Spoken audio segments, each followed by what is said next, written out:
আপনি যদি আপনার বাচ্চাকে সাবুদানা এভাবে রান্না করে খাওয়ান, 100% গ্যারান্টি দিয়ে বলতে পারি আপনার বাচ্চার স্বাস্থ্য ভালো হবেই। আসসালামু আলাইকুম প্রিয় দর্শক, বাচ্চাদের খাবার রেসিপির আজকের আয়োজনে রয়েছে 8 মাস থেকে 5 বছরের বাচ্চাদের জন্য খুবই সুস্বাদু পুষ্টিকর ওজন বৃদ্ধিকারী সাবুদানা রেসিপি। প্রিয় দর্শক, সবার প্রথমে সাবুদানাটা সঠিক হতে হবে। আসল সাবুদানা সবসময় এরকম স্বচ্ছ হয় পানিতে ভিজালেও এবং সহজে কিন্তু গলে যায় না। আর নকল সাবুদানা তো খুব সহজেই গলে যায় এবং যে পানিতে ভিজানো হয় সে পানিও কিন্তু একদম সাদা হয়ে যায়। তো সবসময় চেষ্টা করবেন আসল সাবুদানা বাচ্চাকে খাওয়াতে। এরপরে এখানে আমি মুরগির ডিমের 2টা কুসুম নিয়েছি। আপনার বাচ্চা যদি পুরো ডিম খায় সেক্ষেত্রে পুরো ডিম দিয়েও রান্নাটা করে নিতে পারবেন। অর্থাৎ যদি আপনি বাচ্চাকে 6 মাস বা 7 মাস বয়সে এভাবে সাবুদানা রান্না করে খাওয়ান, তাহলে কিন্তু শুধু মুরগির ডিমের কুসুমটা ব্যবহার করবেন, পুরা ডিম দিবেন না। আর 8 মাস বয়স থেকে কিন্তু চাইলে আপনি আপনার বাচ্চাকে পুরো একটা মুরগির ডিম দিয়ে কিন্তু বাচ্চাকে খাবারটা খাওয়াতে পারবেন। তো আমার বাচ্চাও কিন্তু পুরো একটা ডিমই খায়, কিন্তু আজকে যেহেতু এভাবে রান্না করছি এই কারণে মুরগির ডিমের শুধু কুসুমের অংশটা নিয়েছি।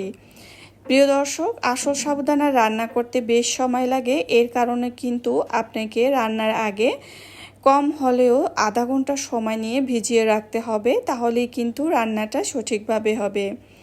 সাবুদানা দিয়ে আমি চুলাতে আমার অন্য কাজগুলো করে নিয়েছিলাম। কিছু সময় পরে এসে দেখি সাবুদানা গলে যায়নি। শুরুতেই বলেছি আসল সাবুদানা বাচ্চাদের স্বাস্থ্যের জন্য ভীষণ উপকারী। এটা রান্না করতে সময় লাগলেও এটা কিন্তু এমন সাবুদানাই কিন্তু বাচ্চাকে খাওয়ানো উচিত। মিষ্টি স্বাদের জন্য এখানে আমি তাল মিশ্রি ব্যবহার করেছি। আপনারা চাইলে তো এখানে খেজুরের পিউরি বা আখের গুঁড়ো ব্যবহার করতে পারেন, তবে বাচ্চার খাবারে কোনোভাবেই চিনি দিবেন না।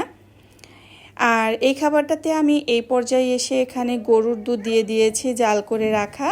আপনার বাচ্চা যদি গরুর দুধ না খায় সেক্ষেত্রে শুধু পানি দিয়ে রান্নাটা করে নেবেন এবং রান্নার শেষে বাটিতে যতটুকু খাওয়াবেন সেই বাটিতে ফর্মুলা দুধ মিশিয়ে দিবেন। ফর্মুলা দুধ দিয়ে খাবার কিন্তু বাচ্চাকে সেই খাবার বেশি সময় রাখা যায় না এবং পরবর্তীতে বাচ্চাকে খাওয়ানো যায় না। তাই বাটিতে যতটুকু খাওয়াবেন সেই বাটিতে আলাদা করে মিশিয়ে দেবেন। প্রিয় দর্শক, আমি জানি সাবুদানা আপনারা সবাই রান্না করতে জানেন, তারপরও দেখা যায় নতুন বেবির মায়েরা আমার এই ভিডিওগুলো দেখে। নতুন নতুন বন্ধুরা, নিত্য নতুন বন্ধুরাই কিন্তু আমার ভিডিওগুলো দেখে। তাদের মাধ্যমে অর্থাৎ তাদের কাছে এই খবর সঠিক তথ্যগুলো দিতেই কিন্তু আমার এই ভিডিওটুকু তৈরি করা। এরপরে কিন্তু দুধ দিয়ে যখন বেশ ভালোভাবে বলক চলে এসেছে অর্থাৎ জাল করা হয়েছে, এর ভিতরে কাঁটা চামচ দিয়ে ফেটিয়ে রাখা মুরগির ডিমের কুসুম খুব ভালোভাবে মিশিয়ে দিয়েছি।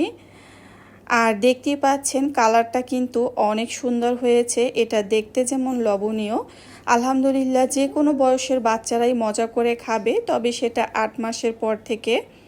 প্রিয় দর্শক, এই খাবারটা অনেক বেশি সুস্বাদু করার জন্য এবং ঘি যেহেতু স্বাস্থ্যকর ফ্যাট এবং এটা ওজন ও স্মৃতিশক্তি দুই বাড়াতে কাজ করে, যার জন্য খাবারে সামান্য পরিমাণ ঘি দেওয়া হয়েছে। প্রিয় দর্শক, আপনিও চেষ্টা করবেন আপনার বাচ্চার খাদ্য তালিকায় প্রতিদিন একটু হলেও সামান্য পরিমাণ করে ঘি দিয়ে বাচ্চাকে খাবার তৈরি করে খাওয়াতে।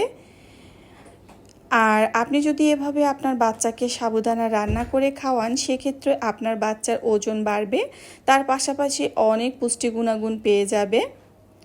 এই পর্যায়ে এসে কিন্তু আমি এখানে বাদাম গুঁড়ো ব্যবহার করছি। 8 মাস বয়স থেকে আপনি আপনার বাচ্চাকে বাদাম গুঁড়ো খাওয়াতে পারবেন, তবে প্রথমে যে কোনো এক ধরনের বাদাম দিয়ে শুরু করবেন। শুরুতেই 2 রকম বা 3 রকমের বাদাম দিয়ে বাচ্চাকে খাওয়াতে যাবেন না। তো বাদাম গুঁড়ো দিয়ে এভাবে আমি যেহেতু ঘি দিয়েছি এই কারণে বলকটা যেন খুব ভালোভাবে আসে এবং ঘ্রাণটাও যেন খুব ভালোভাবে ছড়িয়ে পড়ে সাবুদানার অর্থাৎ যে খাবার তৈরি করা হয়েছে সেই খাবারে। আমি একটু চামচ দিয়ে দেখিয়ে দিচ্ছি, দেখতেই পাচ্ছেন সাবুদানা কিন্তু পারফেক্টভাবে সিদ্ধ হয়ে গিয়েছে, সাবুদানার ভিতরে কোনো সাদা সাদা নেই। তো এই পর্যায়ে কিন্তু আমি চুলাটা বন্ধ করে দিব।